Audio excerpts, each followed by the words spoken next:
ನಮಸ್ಕಾರ. ಪ್ರಜಾರಾಜ್ಯ ಕನ್ನಡ ನ್ಯೂಸ್ಗೆ ಸ್ವಾಗತ. ನಾನು ರಾಮಗೌಡ ಪಾಟೀಲ್. ಗ್ರಾಮೀಣ ಭಾಗದ ಜನರಲ್ಲಿ ಆರೋಗ್ಯದ ಬಗ್ಗೆ ಜಾಗೃತಿ ಅರಿವು ಮೂಡಿಸುವುದರ ಜೊತೆಗೆ ಅಗತ್ಯವಿರುವ ವೈದ್ಯಕೀಯ ತಪಾಸಣೆ ಹಾಗೂ ಉಚಿತ ಔಷಧೋಪಚಾರಗಳನ್ನು ಒದಗಿಸುವ ನಿಟ್ಟಿನಲ್ಲಿ ಕೋಚರಿ PKPS ಆಡಳಿತ ಮಂಡಳಿ ಹಾಗೂ ಸಂಕೇಶ್ವರದ ವಿವೇಕಾನಂದ ಆಸ್ಪತ್ರೆ ಸಂಯೋಗದಲ್ಲಿ ಉಚಿತ ಆರೋಗ್ಯ ತಪಾಸಣಾ ಶಿಬಿರ ಹಮ್ಮಿಕೊಳ್ಳಲಾಗಿತ್ತು. ಇದೇ ವೇಳೆ ಶ್ರೀಮತಿ ಶೀಲಾ ರಮೇಶ್ ದೊಡಬಂಗಿ ಅವರನ್ನು PKPS ಅಧ್ಯಕ್ಷ ರಾಮಪ್ಪ ಚೌಗಲ ಹಾಗೂ ಹಿರಿಯ ನಿರ್ದೇಶಕ ಮಲಗೌಡ ಪಾಟೀಲ್ ಹಾಗೂ ಆಡಳಿತ ಮಂಡಳಿಯಿಂದ ಅವರನ್ನು ಸತ್ಕರಿಸಿ ಸನ್ಮಾನಿಸಿ ಗೌರವಿಸಲಾಯಿತು. ಕೋಚರಿ PKPSನ ಗ್ರಾಹಕ ಸದಸ್ಯರಿಗೆ ಹಾಗೂ ಸಾರ್ವಜನಿಕರಿಗೆ ಅಗತ್ಯವಿರುವ ವೈದ್ಯಕೀಯ ತಪಾಸಣೆ ಹಾಗೂ ಔಷಧೋಪಚಾರಗಳನ್ನು ಉಚಿತವಾಗಿ ಒದಗಿಸಿದ್ದಕ್ಕೆ ಈ ಶಿಬಿರ ಆಯೋಜಕರಿಗೆ ಸಾರ್ವಜನಿಕರಿಂದ ಮೆಚ್ಚುಗೆ.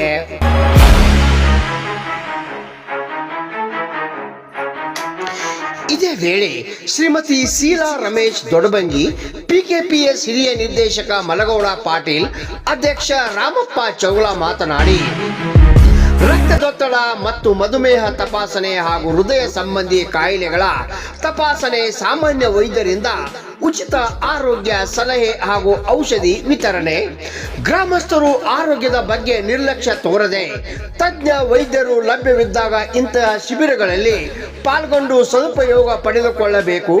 ಇತ್ತೀಚಿನ ದಿನಗಳಲ್ಲಿ ಪ್ರತಿಯೊಬ್ಬರಿಗೂ BP, ಶುಗರ್, ಹೃದಯ ರೋಗ ಹಾಗೂ ಕಿಡ್ನಿ ಕಾಯಿಲೆ ಸಾಮಾನ್ಯವಾಗಿವೆ. ಇವು ಶ್ರೀಮಂತ ಕಾಯಿಲೆಗಳಾಗಿದ್ದು ಬಡ ಜನರು ಆರ್ಥಿಕವಾಗಿ ಬಳಲುತ್ತಿದ್ದು ಅಲ್ಲದೆ ಗ್ರಾಮೀಣ ಜನರಿಗೆ ಇಂತಹ ಉಚಿತ ಶಿಬಿರಗಳ ಮೂಲಕ ಚಿಕಿತ್ಸೆಗೆ ಒಳಪಡಿಸಿದಾಗ ಮಾತ್ರ ಅವರನ್ನು ಸಂಕಷ್ಟದಿಂದ ಪಾರು ಮಾಡಲು ಸಾಧ್ಯ. ನಾವು ಆರೋಗ್ಯ ಲೆಕ್ಕಿಸದೆ ದುಡಿಯುತ್ತೇವೆ, ಆದರೆ ಆರೋಗ್ಯ ಕೈ ಕೊಟ್ಟಾಗ ದುಡಿದ ಹಣವನ್ನು ಸುರಿಯುತ್ತೇವೆ. ಎಲ್ಲರೂ ಆರೋಗ್ಯದತ್ತ ಪ್ರತಿಯೊಬ್ಬರು ಕಾಳಜಿ ವಹಿಸಬೇಕು.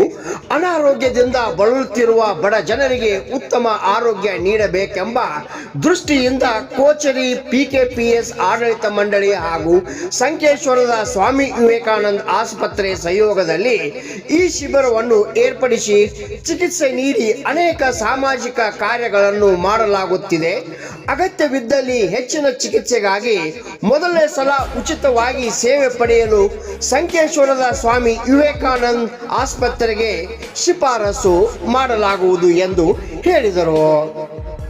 ಈ ಸಂದರ್ಭದಲ್ಲಿ ಕೋಚರಿ PKPS ಅಧ್ಯಕ್ಷ ರಾಮಪ್ಪ ಚೌಗಲ, ಹಿರಿಯ ನಿರ್ದೇಶಕ ಮಲಗೌಡ ಪಾಟೀಲ್, ಶ್ರೀಮತಿ ಶೀಲಾ ದೊಡಬಂಗಿ, ಡಾಕ್ಟರ್ ಪ್ರತೀಕ್ ಚೌಗಲ, PKPSನ ಎಲ್ಲ ಆಡಳಿತ ಮಂಡಳಿ ನಿರ್ದೇಶಕರು, ಪದಾಧಿಕಾರಿಗಳು, ಎಲ್ಲ ಸಿಬ್ಬಂದಿ ವರ್ಗ, ಗ್ರಾಹಕ ಸದಸ್ಯರು, ಸಂಕೇಶ್ವರದ ಸ್ವಾಮಿ ವಿವೇಕಾನಂದ ಆಸ್ಪತ್ರೆ ಎಲ್ಲ ವೈದ್ಯಕೀಯ ಸಿಬ್ಬಂದಿಗಳು ಪಾಲ್ಗೊಂಡಿದ್ರು.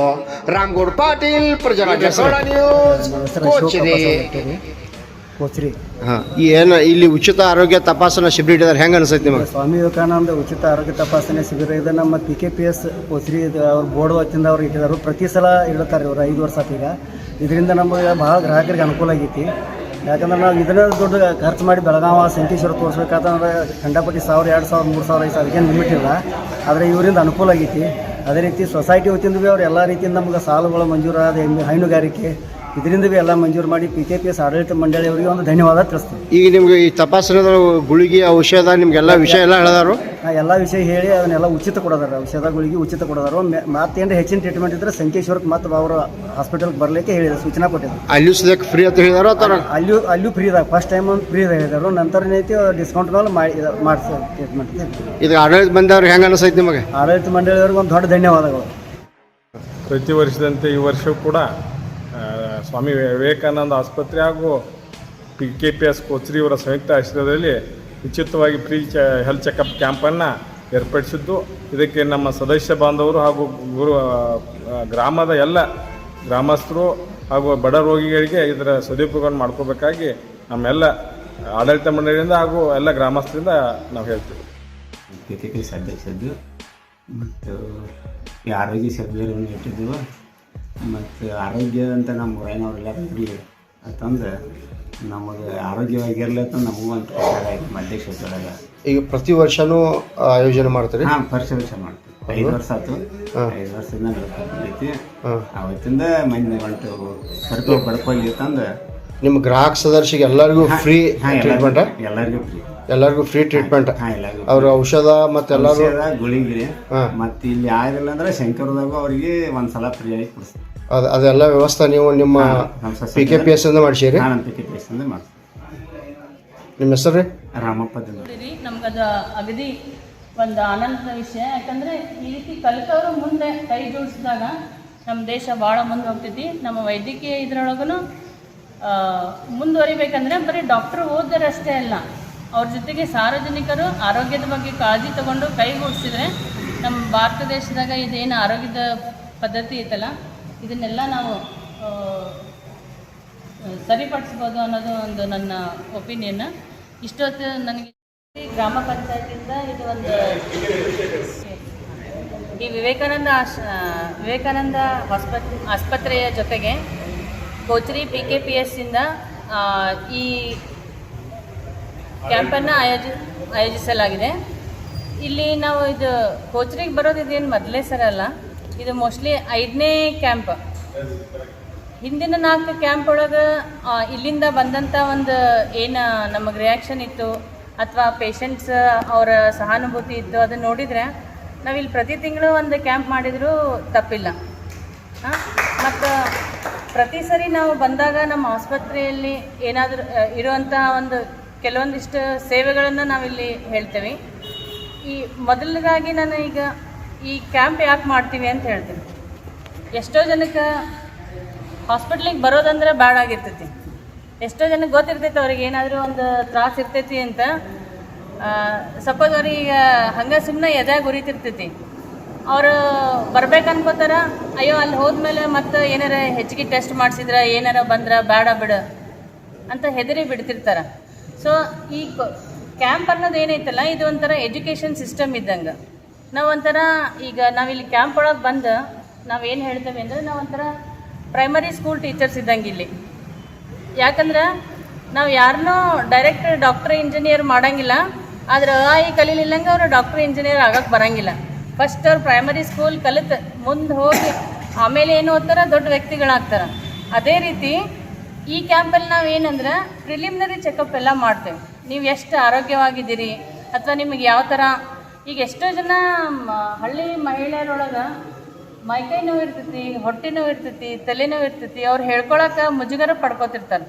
ಸೊ ಅದಕ್ಕೆ ನಾವು ಏನಂದರೆ ಇದು ಸ್ಕ್ರೀನಿಂಗ್ ಕ್ಯಾಂಪ್ ಒಳಗೆ ನಾವು ಏನು ಮಾಡ್ತೇವೆ ಅಂದ್ರೆ ಅವ್ರದ್ದು ಒಂದು ಏನು ಪ್ರಾಬ್ಲಮ್ ಆಯ್ತು ಅದನ್ನು ಕೇಳಿ ಎಲ್ಲ ನಮ್ಮಿಂದ ಎಷ್ಟಾಗೈತಿ ಅಷ್ಟು ಟ್ರೀಟ್ಮೆಂಟ್ ನಾವು ಇಲ್ಲಿ ಕೊಡ್ತೀವಿ. ಇಲ್ಲಾಂದರೆ ನಮ್ಮ ಹಾಸ್ಪಿಟ್ಲಿಗೆ ಬಂದು ನಂತರ ಮುಂದಿನ ಟ್ರೀಟ್ಮೆಂಟ್ ಅವ್ರಿಗೆ ಹೇಳ್ತೀವಿ. ಅಥವಾ ಆ ಟ್ರೀಟ್ಮೆಂಟ್ ನಮ್ಮ ಹಾಸ್ಪಿಟ್ಲಲ್ಲಿ ಆಗಲ್ಲ ಅಂತ ಅಂದರೆ ನೆಕ್ಸ್ಟ್ ಯಾವ ಡಾಕ್ಟ್ರ್ ಕಡೆ ಹೋಗಬೇಕು ಅಂಥೇಳಿ ನಾವು ಕಳಿಸ್ಕೊಡ್ತೇವೆ. ಯಾಕಂದರೆ ಈಗ ಒಳ್ಳೆ ಕರೆಕ್ಟ್ ಡಾಕ್ಟ್ರ್ ಕಡೆ ಹೋಗೋದನ್ನು ಅಷ್ಟು ಅವಶ್ಯಕತೆ. ಈಗ ಮಹಿಳೆಯರೊಳಗೆ ಹೊಟ್ಟೆ ನೋವು ಬರ್ತೈತಿ ಅಂದ್ರೆ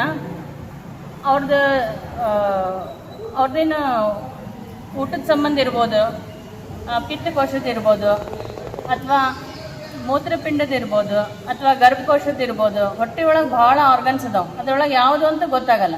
ಸೊ ನೀವು ಇಲ್ಲೇ ಇದ್ದು ಎಲ್ಲ ಅಸೆಸ್ ಮಾಡಿ ಇಲ್ಲೇ ಇರೋ ಡಾಕ್ಟ್ರ್ ಕಡೆ ತೋರಿಸ್ಕೊಂಡ್ರೆ ಅಂದ್ರೆ ಬರೀ ಪೇನ್ ಕಿಲ್ಲರ್ ತೊಗೊಂಡು ಇನ್ನೂ ಸ್ವಲ್ಪ ನಿಮ್ಮ ಬಾಡಿ ಡ್ಯಾಮೇಜ್ ಆಗ್ಬೋದು. ಅದಕ್ಕೆ ಈ ಸ್ಕ್ರೀನಿಂಗಲ್ಲಿ ನಾವು ಏನು ಹೇಳ್ತೀವಿ ಅಂದರೆ ನಿಮ್ಗೆ ಯಾವ ಥರ ಏನು ಪ್ರಾಬ್ಲಮ್ ಐತಿ ಅದನ್ನು ಕೇಳಿಬಿಟ್ಟು ಅದು ಯಾವ ಡಾಕ್ಟ್ರ್ ಕಡೆ ನೀವು ತೋರಿಸ್ಬೋದು ಅಂಥೇಳಿ ನಿಮಗೆ ಮುಂದೆ ಚಾನಲೈಸ್ ಮಾಡೋಕ್ಕೆ ಈಸಿ ಆಗ್ತೈತಿ. ಯಾಕಂದ್ರೆ ನಮ್ಮ ದವಾಖಾನೆಗೆ ಬಂದಾಗ ಎಷ್ಟೋ ಜನ ಪೇಷಂಟ್ ಹೇಳ್ತಾರೆ, ನಂಗೆ 35 ವರ್ಷದಿಂದ ಒಮ್ಮಿನ ಏನು ಎದೆ ನೋವು ಬಂದಿಲ್ಲ ರೀ. ಯಾರೇನು ದಿನ ಸಾಯ್ತಾರ? ಇಲ್ಲ. 35 ವರ್ಷದಿಂದ ನೀವು 35 ವರ್ಷದವ್ರು ಇದ್ರಿ, ಅದಕ್ಕೆ ನಿಮ್ಗೆ ಎದೆ ನೋವು ಬಂದಿರಂಗಿಲ್ಲ. ನೀವು ಆಮೇಲೆ 40 ವರ್ಷದವ್ರು ಆದಮೇಲೆ ನಿಮ್ಮ ವಯಸ್ಸು ಹೆಚ್ಚಾಗಿರ್ತೈತಿ.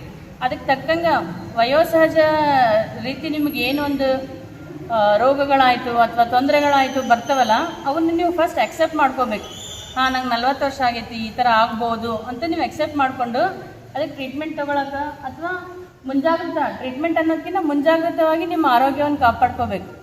ಯಾಕಂದ್ರೆ ಈಗ ಮೊದಲಿನಂಗೆ ಲೈಫ್ ಎಕ್ಸ್ಪೆಕ್ಟೆನ್ಸಿ ಅಂದ್ರೆ ಆರೋಗ್ಯ ಅಥವಾ ನಮ್ಮ ವಯಸ್ಸು ಮೊದಲಿನಂಗೆ ಜಾಸ್ತಿ ಇರಲ್ಲ. ಈಗ ಇಲ್ಲಿ ನೋಡಿದ್ರೆ ಇಲ್ಲಿ ಅಜ್ಜಾರ ಅದಾರ, ಇಲ್ಲಿ ಅಜ್ಜಾರ ಅದಾರ, ಅವರಷ್ಟು ಹೆಲ್ದಿ ನಾವಿಲ್ಲ. ಯಾಕಂದರೆ ಮತ್ತು ಅದರೊಳಗೇ ಎರಡು, ಈಗ ಅವ್ರ ಮಕ್ಕಳನ್ನು ಅವರು ಹೊಲ ಮಾಡ್ತಿರ್ತಾರ, ಅವ್ರ ಮಕ್ಕಳನ್ನು ಹೊಲ ಮಾಡ್ತಿರ್ತಾರ. ಆದರೆ ಅವ್ರ ಮಕ್ಕಳು ಅವರಷ್ಟು ದುಡಿಯೋಂಗೂ ಇಲ್ಲ ಮತ್ತು ಅವರಷ್ಟು ಆರೋಗ್ಯವಾಗಿ ಇರೋಂಗಿಲ್ಲ. ಯಾಕೆ ಹಂಗೆ ಅಂಥೇಳಿ ಅವ್ರ ಆರೋಗ್ಯ ಕಾಪಾಡೋಕೆ ಅವರು ಪದ್ಧತಿ ಏನೈತಲ್ಲ ಅವ್ರು ಭಾಳ ಹಿಂದಿಂದ ಭಾಳ ಸ್ವಚ್ಛ ಇರ್ತೈತಿ. ಈಗ ಅವ್ರ ಮನ್ಯಾಗ ಬೆಳೆ ತಿಂತಿರ್ತಾರ, ಬಟ್ ಆಗಿನ ಹೊಡಿತಿರೋಂಥ ಕೀಟನಾಶಕಗಳು ಈಗಿನ ಕೀಟನಾಶಕ ಭಾಳ ಡಿಫ್ರೆನ್ಸ್ ಇರ್ತೈತಿ. ನಮಗೇನು ಅನಿಸ್ತಿರ್ತೈತಿ, ನಾವು ಮೊದಲಿಂದನೇ ಎಲ್ಲ ಮಾಡ್ಕೊಂಡು ಬಂದೇವಿ, ನಮಗೇನಾಗಕ್ಕೆ ಸಾಧ್ಯ? ಆರೋಗ್ಯದ ಬಗ್ಗೆ ನಿರ್ಲಕ್ಷ್ಯ ಅನ್ನೋದೇನೈತಲ್ಲ ಅದು ಒಂದು ದೊಡ್ಡ ಅಪಾಯಕಾರಿ ಮುಂದೆ ನಿಮಗೆ ಆಗ್ಬೋದು ಅಂತ ಹೇಳ್ತೀನಿ. ಆಮೇಲೆ ಅವರು ಹೊಲ ಮಾಡ್ತಿರ್ತಾರೆ. ಫಸ್ಟ್ ಅವ್ರೇನು ಊರಾಗಿಂದ ಹೊಲಕ್ಕೆ ಹೋಗ್ತಿರ್ತಾರೆ, ಅವ್ರು ನಡ್ಕೊಂತ ಹೋಗ್ತಿರ್ತಾರೆ. ಈಗಿನಾರ ಯಾರು ನಡ್ಕೊಂತ ಹೋಗ್ತಾರೆ? ಬೈಕ್ ತೊಗೊಂಡು ಹೋಗ್ತಾರೆ, ಮತ್ತು ಬೈಕ್ನಾಗೂ ನಾನಾ ರೀತಿ ಬೈಕ್ ತೊಗೊಂಡು ಹೋಗ್ತಾರೆ. ಸೊ ಅವ್ರಿಗೆ ಅನಿಸ್ತೈತಿ ನಮ್ಮ ಅಪ್ಪನೂ ಹೊಲ ಮಾಡ್ತಿದ್ದ, ಹೊಲಕ್ಕೆ ಹೋಗಿ ಬರ್ತಿದ್ದ, ಗಟ್ಟಿದ್ದಾನ, ನಾನು ಹೊಲ ಮಾಡ್ತೀನಿ, ನಾನು ಗಟ್ಟಿದ್ದೀನಿ. ಆದರೆ ಅವ್ರ ಲೈಫ್ ಸ್ಟೈಲ್ ಒಳಗೆ ಎಷ್ಟು ಅಜಗಜಾಂತರ ಡಿಫ್ರೆನ್ಸ್ ಇರ್ತೈತಿ. ಅಜ್ಜಗಳೆಲ್ಲರೂ ಮೊದಲಿಂದ 5 ಗಂಟೆಗೆ ಹೇಳೋದು, ರಾತ್ರಿ 7 ಗಂಟೆ ಒಳಗೆ ಊಟ ಮಾಡೋದು, ಅವ್ರದ್ದು ಏನೊಂದು ಜೀವನ ಶೈಲಿ ಇತ್ತಲ್ಲ ಅದು ಭಾಳ ಡಿಸಿಪ್ಲಿನ್ ಇರ್ತಿತ್ತು. ಬಟ್ ಈಗಿನವ್ರು ಯಾರೂ ಇಲ್ಲ, ಆ ಥರ ಇಲ್ಲ. ಯಾಕಂದರೆ ಈಗಿಂದ ಅವ್ರದ್ದು ರೆಸ್ಪಾನ್ಸಿಬಿಲಿಟೀಸ್ ಅನ್ರಿ ಅಥವಾ ಮೊಬೈಲ್ ಅಂತ TV ಅಂತ ಚಟುವಟಿಕೆಗಳು ಅನ್ರಿ ಏನೂ ಇಲ್ಲ ಅಂದರೆ ಸುಮ್ಮನೆ ಊರಾಗ ಹೊರಗಾಡಕ್ಕೆ ಹೋಗೋದು ಅಂಥವು ಭಾಳ ಬ್ಯಾಡಾಗಿದ್ದು ಭಾಳ ಒಂದು ಜೀವನ ಶೈಲಿ ನಾವು ರೂಢಿಸ್ಕೊಂಡ್ಬಿಟ್ಟೇವಿ. ಈಗ ಈ ಕ್ಯಾಂಪ್ ಒಳಗೆ ನಾವು ಏನು ಹೇಳ್ತೇವಲ್ಲ, ಈಗ ಅಕಸ್ಮಾತ್ ನಿಮ್ಮ ಶುಗರ್ ಸ್ವಲ್ಪ ಹೆಚ್ಚು ಬಂದಿತ್ತಂದ್ರೆ ಅಯ್ಯೋ ಶುಗರ್ ಹೆಚ್ಚು ತೋರಿಸುತ್ತಿ, ಅಲ್ಲಿ ಹೋದ್ರೆ ಅವ್ರೇನು ಗುಳಿಗೆ ಕೊಡ್ತಾರಪ್ಪ, ಹೋಗಬಾರ್ದು ಅನ್ಕೊಳಂಗಿಲ್ಲ. ಈಗ ನೀವು ಬಾರ್ಡರ್ ಲೈನ್ದಾಗಿದ್ರಿ, ಕಡಿಮೆ ಇತ್ತು, ಸ್ವಲ್ಪ ಹೆಚ್ಚಿತ್ತು ಅಂದ್ರೆ ನಿಮಗೆ ಜೀವನ ಶೈಲಿ ಚೇಂಜ್ ಮಾಡಿಕೊಂಡು ನೀವು ಅದನ್ನು ಶುಗರ್ ಬರಲಿಲ್ಲ ಹೆಂಗೆ ತಡೆಗಟ್ಬೋದು ಅನ್ನೋದು ಸಹ ಹೇಳ್ತಾರೆ. ಯಾಕಂದರೆ ಆಸ್ಪತ್ರೆಗಳಂದರೆ ಯಾವಾಗಲೂ ನಿಮಗೆ ಟ್ರೀಟ್ಮೆಂಟ್ ಅಂತ ಅಲ್ಲ, ನಿಮ್ಮ ಜೀವನ ಶೈಲಿ ನಿಮ್ಮ ಪದ್ಧತಿ ಚೇಂಜ್ ಮಾಡ್ಕೊಂಡ್ರೆ ಇವನ್ BP ಶುಗರ್ ಅಂತ ಎಷ್ಟೋ ಕಾಯಿಲೆಗಳನ್ನು ನೀವು ರಿವರ್ಸ್ ಮಾಡ್ಬೋದು. ಆ ರೀತಿ ನಿಮಗೆ ಹೆಲ್ಪ್ ಆಗಲಿ ಅಂಥೇಳಿ ನಾವು ಈ ಥರ ಒಂದು ಶಿಬಿರಗಳನ್ನು ಮಾಡ್ತೀವಿ. ಈಗ ನೀವು ಇಲ್ಲಿ ಆದರೆ ನೋಡಿರೋ ಹಾಗೆ ಇಲ್ಲಿ ನಮ್ಮ ಆಸ್ಪತ್ರೆಯಲ್ಲಿರುವಂಥ ನಮ್ಮಲ್ಲಿ ಏನೇನು ಸೇವೆಗಳಿದ್ದಾವೆ ಅಂತ ಒಂದು 5 ನಿಮಿಷದಲ್ಲಿ ಹೇಳ್ತೀವಿ.